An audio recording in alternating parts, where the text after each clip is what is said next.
Merci Seigneur pour cette opportunité. Merci pour le privilège d'être là aujourd'hui. Merci pour ce que tu fais dans nos vies. Merci pour ta présence en ce lieu. L'écho pratégon, ça fait la abredes. C'est un privilège de se rassembler une fois de plus pour t'entendre nous parler. Où tu as dit merci au Seigneur. Dis-lui juste merci pour tout ce qu'il fait dans ta vie. L'écho sebraha de gonsa sigla ancre de Jésus. Il y a plusieurs choses qui auraient pu se passer si le Seigneur n'était pas là. Mais il t'a protégé, il t'a préservé. Dis-lui merci en ce moment. Tu ne connais pas les flèches qu'on envoie contre toi, même les choses que tu n'es pas capable de voir. Mais parce que sa main puissante est sur toi, ces personnes et ces esprits n'arrivent pas à atteindre leur objectif. En ce moment, dis-lui merci pour la protection. Dis-lui merci pour son amour. Ratizo brante koatelese. Rekobahate, qui est comme toi, papa. Nous te disons merci en ce moment pour tout ce que tu fais. Les choses, Seigneur, que nous connaissons et ces choses que nous ne connaissons pas. Nous te disons merci pour ces choses, Seigneur. Pour ta main puissante dans nos vies. Pour ce que tu fais, Seigneur. Des choses visibles comme des choses invisibles. Les cobragues sofa ante les gonces. Oh, merci, papa. Car il n'y a personne comme toi. Radegon se frate. Oh, merci, Seigneur. Ce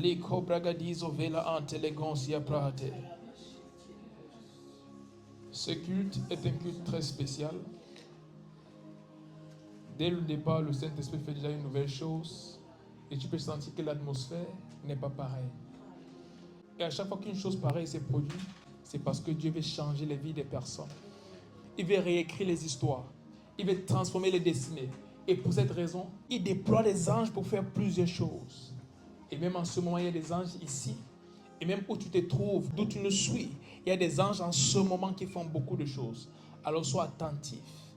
Pas juste à moi, mais beaucoup plus à l'Esprit de Dieu qui parle à travers moi. Parce qu'il y a quelque chose qui est en train de se faire en ce moment. Ne laisse rien te distraire. Sois focus sur le Seigneur en ce moment même. Likopa, les sauver non telegonvra iskobehetelis. Radizo vela non ta sikla brahate. Merci papa. Radegon sekla angredos faradino antelia dovestes. Liko pragedos elianan tavahas. Le copela non gredizo fata bahate. Le patone zikla angredos sefradoles. Radia non casto parade. Le patelia non gasova ancredeliso. Radia non televane sigla avradoses. Rate pala diagonde seca bohate. Late doze lico bregedelia safada bra ante legonses. Late para de gonsa fera non de ligonsa prates. Thank you, Jesus. Thank you, Jesus. Merci Seigneur pour ta présence en ce lieu. Merci pour les choses que tu as prévues pour cette réunion. J'ai pris que tout ce que tu as prévu va s'accomplir au nom puissant de Jésus-Christ. Dans la vie de mon frère, dans la vie de ma soeur, je déclare une nouvelle chose se produit aujourd'hui au nom puissant de Jésus-Christ. Qu'à partir de ce jour, qu'il sache qu'il a rencontré le Seigneur. Je déclare à partir de cette rencontre, les destinées sont changées. À partir de cette rencontre, les vies changent. À partir de cette rencontre, les situations changent au nom puissant de Jésus-Christ. Comme cette rencontre que Jacob a eue avec toi, qui a changé son nom et même sa destinée. Je déclare à partir de ce jour, cela s'est produit dans la vie de mon frère, cela s'est produit dans la vie de ma soeur, au nom puissant de Jésus-Christ. Qu'il soit ici présent, qu'il soit en ligne. Je déclare, l'Esprit de Dieu fait une nouvelle chose en ce moment. C'est un lieu de rencontre et c'est un moment de rencontre. Je déclare toute rencontre prévue pour ce jour va se faire au nom puissant de Jésus-Christ. Radizo veila non ta sikla bahate. Rate pala nongre sigla avrenontes. Des situations qui ont duré depuis plusieurs années, depuis plusieurs mois. Je mets fin à cela aujourd'hui à travers une rencontre avec Dieu au nom puissant de Jésus-Christ. Et la troisième chose, qu'est-ce qu'il faut pour réussir? Dieu veut qu'on réussisse et que nous soyons prospères même dans cette vie. Plusieurs chrétiens ne sont pas conscients du fait que Dieu veut la réussite ici-bas. Ils pensent qu'on est ici pour souffrir et quand on va mourir, on va aller célébrer. Non. La Bible dit c'est mon souhait que vous prospérez à tous égards, que vous soyez en bonne santé comme prospère l'état de votre âme. Donc c'est son souhait qu'on soit comblé dans tous les domaines de notre vie, dans tous les aspects de nos vies. Et Dieu nous dit ici, c'est la volonté de Dieu qu'on réussisse. Mais maintenant, quelle est la première chose à faire pour réussir? il faut méditer sur la parole de Dieu. Josué chapitre 1, verset 8. Les cobras que disent aux francs ancrés de l'os. Josué chapitre 1, verset 8. Que ce livre de la loi ne s'éloigne point de ta bouche. Oui. Médite-le jour et nuit, pour agir fidèlement selon tout ce qui est écrit, car c'est alors que tu auras du succès dans tes entreprises, c'est alors que tu réussiras. Amen. Que ce livre de la loi ne s'éloigne point de ta bouche. Médite-le jour et nuit pour agir fidèlement selon ce qui est écrit. Car c'est alors que tu auras du succès dans tes entreprises. C'est alors que tu réussiras. Pour réussir, il faut méditer sur la parole de Dieu. La plupart des idées que j'ai eues dans cette vie venaient quand j'ai médité. Il y a des idées par rapport à plusieurs choses. Vous savez, ce que Dieu nous a donné pour cette vie est contenu dans sa parole. Si tu te donnes à la lecture de la parole de Dieu, tu vas découvrir qu'il y a des idées qui vont venir et tu vas te poser des questions d'où est-ce que ça vient. Tout est dans la parole, parce que la parole c'est Christ. Et quand tu fouilles cette parole, toutes les choses qu'il faut pour toi en Christ se trouvent en Christ qui est la parole. Lorsque tu lis la parole, tu as la connaissance de ces choses et à partir de ce moment, tu peux les appliquer. Voilà pourquoi la Bible nous dit « Et veille à agir fidèlement selon tout ce qui est écrit ». Donc, il y a le fait de méditer, il y a le fait de pratiquer. Quand tu médites, Dieu te donne ce qu'on appelle le réma. Il y a une révélation que tu as. Et maintenant, tu pratiques ce que tu as reçu par révélation. Donc, parfois, tu lis la parole de Dieu et tu vois, par exemple, on parle d'Abraham qui avait du bétail et tout le reste. Et tu te dis, mais je vais investir dans quelque chose. Et la Bible nous spécifie ici, tu auras du succès dans tes entreprises. Donc, Dieu t'apprend déjà, il te dit déjà, il faut entreprendre. La réussite ne vient pas d'un travail. Un salaire ne peut jamais te faire réussir. Il faut entreprendre. C'est alors que tu auras du succès dans tes entreprises. C'est alors que tu réussiras. Donc, tu peux avoir un salaire de base pour commencer. Mais en tant qu'enfant de Dieu, tu dois savoir que Dieu t'appelle à entreprendre. Voilà pourquoi il dit, il bénira l'œuvre de tes mains. Il bénira l'œuvre de tes mains. Il faut commencer quelque part avec quelque chose. Mais après, demande, pendant que tu lis, pendant que tu médites, Seigneur, quelle est cette idée que tu as mis à moi? Quelle est cette idée à travers laquelle tu vas me faire prospérer? Quelle est cette chose que tu m'as donnée pour que je puisse prospérer? C'est vrai, j'ai un travail que j'ai fait. Mais quelle est cette chose qu'il me faut pour ma prospérité? En quoi se cache ma prospérité? Quelle est cette chose qui va faire éclore ce qui est à moi? Et de ça, le Seigneur va te faire prospérer. La deuxième chose, c'est le travail. Genèse chapitre 3, verset 19. Genèse chapitre 3, verset 19. C'est à la sueur de ton visage que tu mangeras du pain, jusqu'à ce que tu retournes dans la terre d'où tu as été pris, car tu es poussière et tu retourneras dans la poussière. Amen. La Bible nous fait comprendre ici que ce n'est pas le travail qu'on mange. Il dit, c'est à la sueur de ton visage que tu mangeras, pas que tu réussiras. Que tu mangeras. Mais il a dit quoi? C'est alors que tu auras du succès dans tes entreprises. Donc le succès vient d'entreprendre. Mais manger vient du travail. Donc si tu veux pouvoir subvenir à tes besoins, il faut travailler. Mais si tu veux réussir, il faut entreprendre.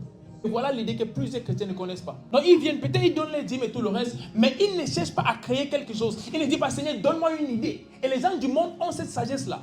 Ils comprennent que mon travail ne suffit pas.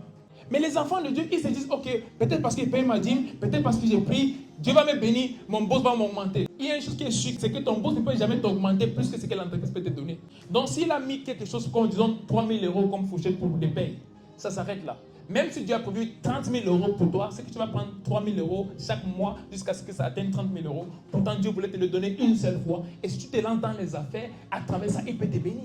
Et quand on parle d'affaires, plusieurs personnes pensent à des très grandes choses. Non, on commence avec quelque chose. Qu'est-ce que tu sais faire? Et qui a besoin de ce que tu as? Qui a besoin de ce que tu as? Et là, tu mets un prix sur cela. Pour un début, ça va être difficile. Peut-être on ne te connaît pas encore. Il y a beaucoup de choses qui sont comme les freins au départ. Mais avec le temps, tu le fais et tu deviens excellent dans ce que tu fais. Tu découvres que les gens commencent à mettre une demande sur ce que tu as. Et à partir de ce moment, les choses changent. Donc, travailler, c'est très important parce qu'il faut ça pour manger. Mais quand on parle de la réussite, quand on parle de la prospérité, il faut une idée à travers laquelle Dieu va te faire prospérer. Et même des hommes de Dieu sont tombés dans ce piège. Ils pensent que prêcher, c'est tout. Jamais. Prêcher ne suffit pas. Même toi, homme de Dieu, demande à Dieu de te donner une idée. Regardez les hommes de Dieu qui sont vraiment prospères dans ce monde. Vous allez voir, ils sont dans l'immobilier, ils sont dans beaucoup de choses. Étant hommes de Dieu, pourquoi est-ce qu'ils font ça? Il y a des gens qui font des semences et tout le reste. Pourtant, ils n'attendent pas que ça. Parce que Dieu a dit, je vais te faire prospérer à travers l'œuvre de tes mains. Le don va t'amener à t'asseoir à la table des rois. Il a dit, l'excellence du don d'un homme va l'amener à s'asseoir à la table des rois. Mais lorsqu'il est à la table, c'est qu'il prend de cette table, qu'est-ce qu'il fait? S'il gaspille la chose, il redevient pauvre, malgré son don. Mais s'il prend ce qu'il a de table des rois à cause de l'excellence de son don et il investit, il prospère également. C'est alors que tu auras du succès dans tes entreprises.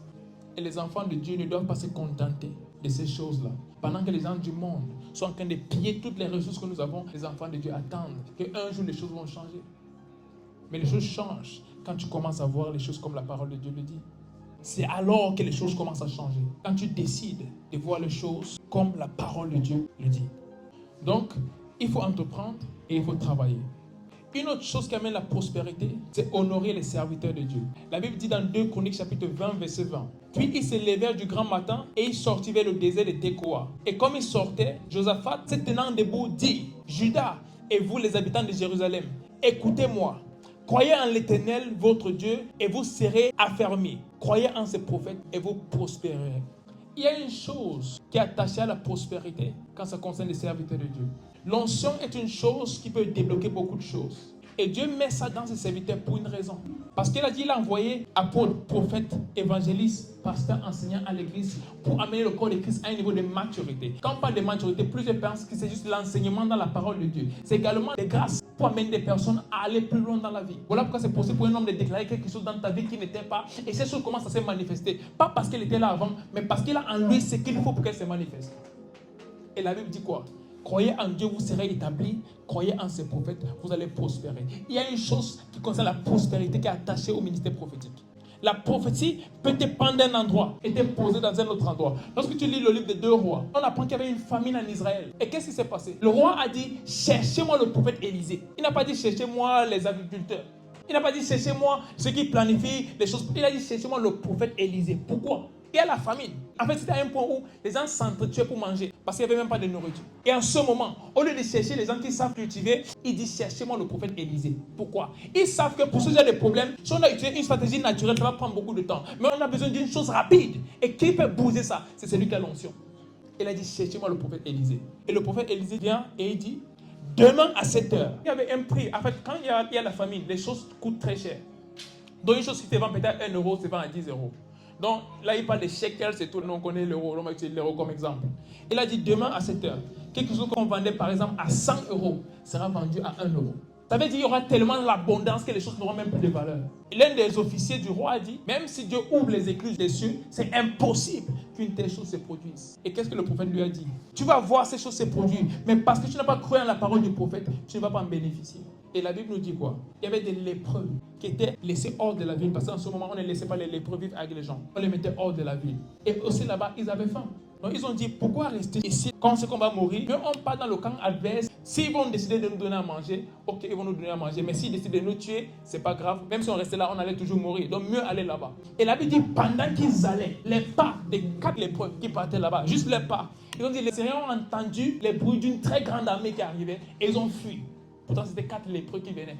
Mais à cause de la prophétie, ça a donné un autre message à ces personnes qui avaient toutes les choses là. Et lorsqu'ils sont arrivés là-bas, il y avait la nourriture et tout. Mais les gens de tous ces pays, ils ont fui, ils ont tout laissé là-bas, croyant qu'une grande armée venait les attaquer, sans savoir que c'était 4 lépreux qui venaient. Mais ce son qu'ils ont entendu est un son qui est venu par prophétie.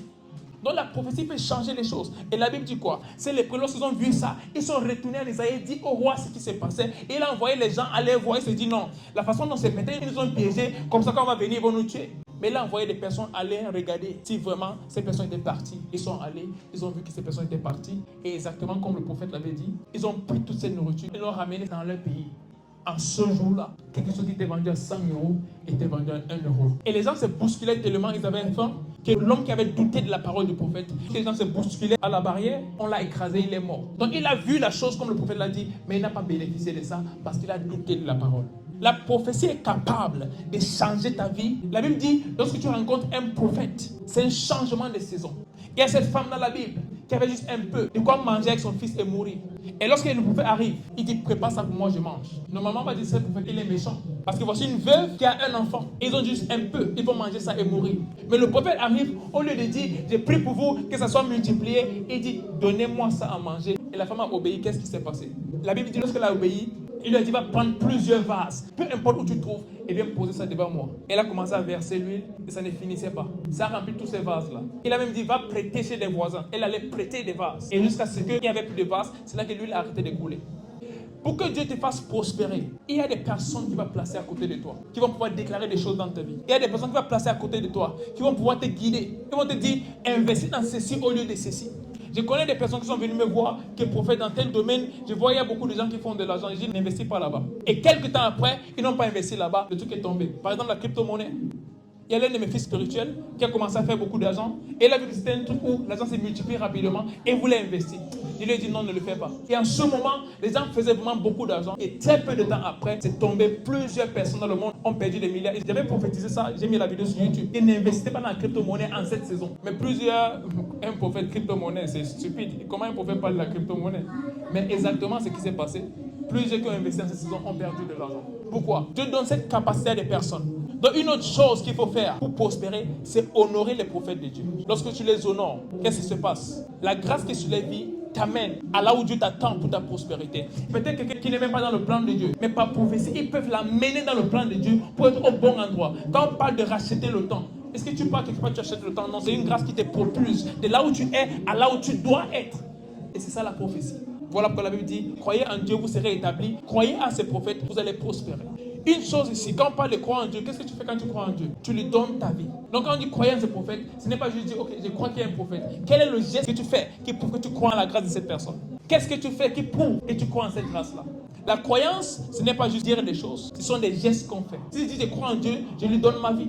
Si je crois en un prophète, je l'honore premièrement dans mon cœur. C'est la première des choses. Pareil pour Dieu. Tu l'honores dans ton cœur. La Bible dit, il y a certains qui confessent Seigneur, Seigneur, mais dans leur cœur, il n'est pas là. Donc tu peux honorer Dieu avec ta bouche. Honorer Dieu même avec ta substance, mais sans ton cœur, et que tu ne l'honores pas vraiment. Donc la première chose, c'est honore la personne depuis ton cœur. La deuxième chose, c'est les expressions. La Bible dit, l'abondance du cœur, la bouche parle. Donc tu exprimes ce que tu honores. Et la troisième chose, honorer la personne avec ta substance. Et c'est une chose que l'Église n'a pas compris en ce moment, en cette saison. Et à cause de ça, plusieurs personnes n'arrivent pas à entrer dans ce que Dieu a prévu pour elles, pas parce que Dieu n'a pas mis ces choses à leur disposition, mais elles ne font pas ce qu'il faut pour y entrer.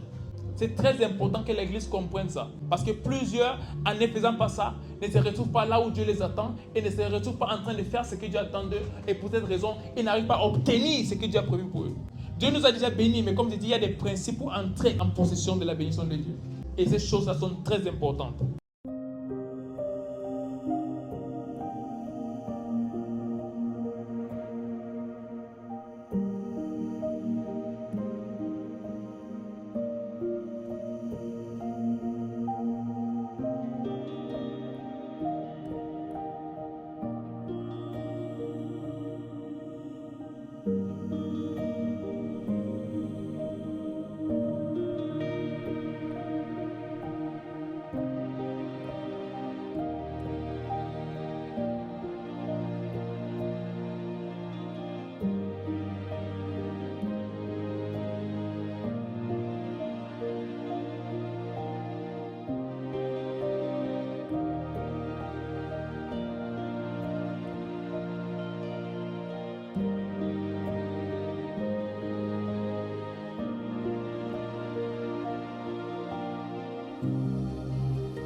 Et la Bible nous dit clairement que lorsque nous voyons toutes ces choses, toutes ces guerres qui se passent dans le monde, nous devons savoir que la venue de Christ est proche. Donc en même temps, je vais appeler à tous les enfants de Dieu, à ceux qui ne connaissent même pas encore Dieu, que c'est très important de donner vos vies à Dieu pour ceux qui ne l'ont pas encore reçu et pour ceux qui le connaissent, de marcher avec lui de façon intime. Parce que tous ces signes prouvent que notre Seigneur revient bientôt. Et lorsqu'il revient, il faut qu'il nous trouve prêts à l'accueillir. Parce que ceux qui ne seront pas prêts ne seront pas enlevés. La Bible nous parle des 10 vierges. Toutes les 10 étaient vierges, mais il n'y avait que 5 qui étaient prêtes pour recevoir le maître. Il y avait 5 autres qui n'étaient pas prêtes. Et au moment où il est venu, les 5 qui n'étaient pas prêtes étaient allés acheter de l'huile pour les lampes. Et lorsqu'ils sont revenus, il était déjà rentré et la porte était fermée. C'est très important de s'apprêter pour recevoir notre Seigneur qui revient bientôt. Et même cette nuit, le Seigneur me disait, repentez-vous car je reviens bientôt. Et lorsqu'il me parlait, j'ai eu une vision dans laquelle il y avait 2 groupes de personnes. Et un groupe était à l'intérieur et d'autres à l'extérieur. Il y avait comme quelque chose de transparent qui les séparait. Ceux qui étaient à l'intérieur et ceux qui étaient à l'extérieur. Et j'ai vu ces personnes qui étaient laissées à l'extérieur, en train de demander au Seigneur si elles pouvaient entrer. Et il les a répondu que c'était trop tard, ils ne pouvaient pas entrer. Et c'est là que le Seigneur Jésus m'a parlé et m'a dit, demande à mon peuple de se repentir et de se préparer, car j'arrive bientôt. Ça fait un moment que le Seigneur me répète ce message, à travers des visions, même lorsque je médite, il me dit, dis à mon peuple que je reviens. Et si le Seigneur parle de ça constamment, c'est parce qu'il revient vraiment bientôt. Et l'église n'est pas prête, je peux vous assurer. Parce que ça fait déjà plusieurs fois que j'ai reçu ce message de la part du Seigneur. Et à chaque fois que je le vois parler de cette façon, je vois comme de la douleur parce qu'il sent que son peuple n'est pas prêt. On est peut-être plusieurs à l'église, mais ce n'est pas tous qui sont prêts pour aller au ciel. Et s'il revient maintenant, il y a plusieurs personnes qui sont même à l'église qui n'iront pas au ciel. N'en parlons pas de ceux qui sont encore dans le monde. Eux tous, ils seront perdus. Mais la Bible a dit avant qu'ils ne rentrent, la connaissance de sa gloire va envahir le monde. Mais ce n'est pas encore le cas de nos jours. Et en plus de ça, même à l'église, la connaissance de sa gloire n'est pas connue par tous. Cela est une preuve que nous ne sommes pas encore prêts. Il est très important qu'on s'apprête parce que notre Seigneur Jésus-Christ revient bientôt. Préparez-vous parce que nous sommes dans le temps de la fin. Il y aura des persécutions contre les enfants de Dieu. Il y aura des guerres et il y aura beaucoup d'autres choses qui vont essayer de déstabiliser notre foi. Mais c'est à nous d'être focus sur Christ et de ne pas se laisser être distrait par tout ce qui se passe. Parce que la distraction peut aussi nous amener à perdre de vue notre but. Et si cela se fait, tout ce chemin que nous aurons parcouru jusqu'ici sera en vain. Mais j'ai prié pour toi en ce jour que le chemin que tu as parcouru jusqu'ici ne soit pas en vain. Que tu puisses tenir ferme et que tu restes fidèle à Dieu jusqu'à la fin. Que rien ne puisse ébranler ta foi. Fais confiance à Dieu parce que le même Dieu qui t'a sauvé est capable de te guider jusqu'à la fin. Donne-toi plus que jamais à son service en ces jours parce que ce sont les temps de la fin. Et pour ceux qui ne sont pas encore enfants de Dieu, donnez vos vies à Dieu maintenant. Il n'y a plus le temps. Il dit dans le livre de Romains chapitre 10 verset 9 que celui qui croit qu'il a ressuscité d'entre les morts et qui le confesse comme Seigneur sera sauvé. Et en ce moment, si tu n'as pas encore donné ta vie à Christ, je t'invite à prendre cette décision dès cette seconde afin de devenir enfant de Dieu et de vivre pour lui tous les jours de ta vie. Si tu prends cette décision, alors tu seras sûr que lorsqu'il revient à n'importe quel moment, tu iras au ciel avec lui. Si tu prends cette décision, répète juste après moi. Et pendant que tu répètes cela, crois-le vraiment dans ton cœur et tu seras sauvé à partir de ce jour. Dis Seigneur Jésus, merci pour ma vie. Merci pour tes projets pour moi. Je reconnais que je suis pécheur. Mais par le prix que tu as payé sur la croix, avec ton sang, tu m'as racheté. Je crois dans mon cœur que tu es ressuscité. Et en ce jour, je te confesse, Seigneur et Sauveur de ma vie. Et par la foi, je reçois le don de la vie éternelle. Merci Seigneur, car je suis né de nouveau. Je suis ton enfant.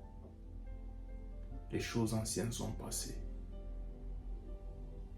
Et voici toutes choses sont devenues nouvelles. Par ta grâce, je vivrai pour toi tous les jours de ma vie. Au nom puissant de Jésus. Amen. Félicitations. Si tu as fait cette prière, dès cet instant, tu es un enfant de Dieu. Cherche une bonne église dans ta ville et va y persévérer afin qu'il t'apprenne les voies de Dieu et la parole de Dieu. Marche intimement avec Dieu. À partir de ce jour, prends du temps quotidiennement pour lire ta Bible et pour prier. Et je prie que le Seigneur te fortifie, même dans ta marche avec lui, et que son Saint-Esprit t'habite et qu'il te guide, qu'il te remplisse et qu'il t'aide à accomplir la volonté de Dieu pour ta vie. Et surtout qu'il t'aide à demeurer ferme jusqu'au dernier jour, lorsque le Seigneur Jésus-Christ va revenir pour prendre les siens. Au nom puissant de Jésus-Christ. Amen. Que Dieu vous bénisse. C'était le prophète Samuel Famba. Shalom.